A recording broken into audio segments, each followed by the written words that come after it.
I'll start this off by saying that everyone's spiritual journey has similar qualities, but each is going to be different in its expression.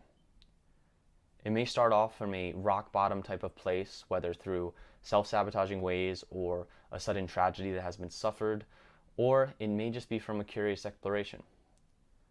Maybe you came from this path from an intense awakening, or maybe yours has been a gradual process, coming to meditation because it has very concrete scientific benefits. All cases are perfect and bring us down the new path of exploration and our spiritual growth. Know that you are experiencing your awakening in a way that you can handle and in a way that will best serve the ultimate good.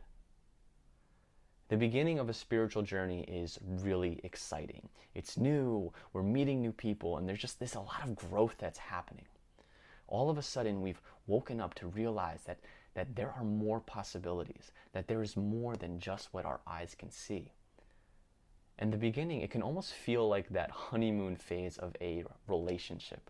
We're so obsessed and enthralled with all that's happening, and sometimes we just get ourselves carried away. A key insight to anyone on a spiritual path is that at some point it's going to have its plateaus, and more importantly, it's going to have its perceived downturns. And you may experience some real darkness. Why is that? Why, if we have this great intention to be loving and kind, must we face some of these tough moments, whether it be battling depressive states, intense feelings of anguish, doubt, insecurity? Why must we go through this? It's simple. As one of my teachers, David Hawkins, would say, the path of the heart will bring up everything that is its opposite.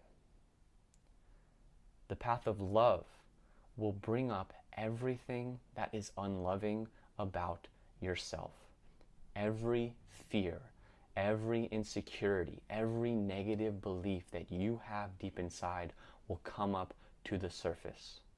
You will be put in situations that elicit these feelings. These are our shadows in the unconscious that Carl Jung talks about. These are our demons and enemies that we must face on our hero's journey that Joseph Campbell explains.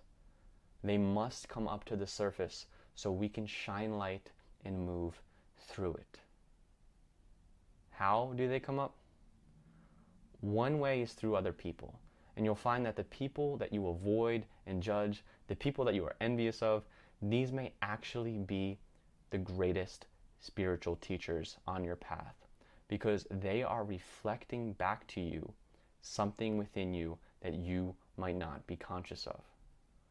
Another common way that these programs come up is through what you are afraid to do. You will be shown opportunities to face those fears. Realize those fears aren't real. They've been programmed into you. And it takes some level of uncomfort to shine the light of awareness that will show you that you are capable of so much more than you think.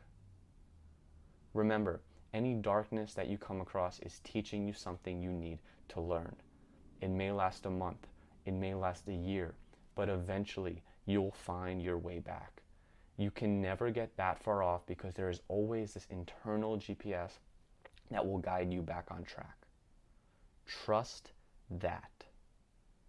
Trust that right now you are exactly where you need to be.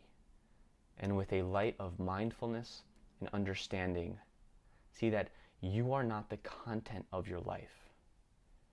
You are the infinite part of your nature that has a greater down the road perspective, that sees what you don't see. Trust that. Trust in who you truly are, an infinite, limitless being. And remember that it's all part of this beautiful and scary journey to the best and highest version of yourself. Keep consciously moving forward. You have so much to offer this world. Thank you so much for listening. If you like this, I have a couple other short talks on Insight Timer, one on how to set goals and one on finding your life's purpose. Go check them out. Let me know what you think. As always, namaste.